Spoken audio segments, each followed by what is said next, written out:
Pourquoi une relation devient toxique quand l'un donne plus que l'autre, quand une relation devient lourde, épuisante, déséquilibrée? Ce n'est pas parce qu'il n'y a plus d'amour, c'est parce qu'il n'y a plus d'équilibre.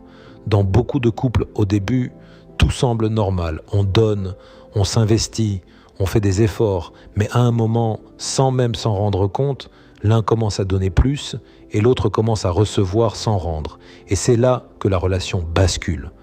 Pourquoi celui qui donne le plus finit-il toujours par souffrir?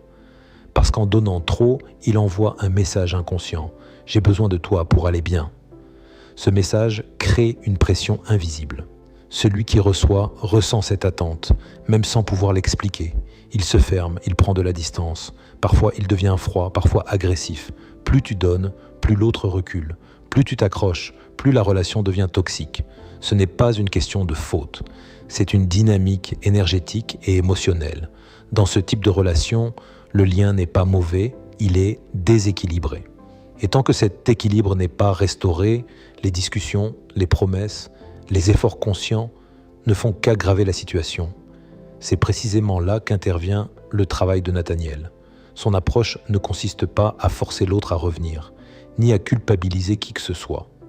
Il agit sur le déséquilibre du lien, sur la charge émotionnelle excessive d'un côté et sur la fermeture défensive de l'autre.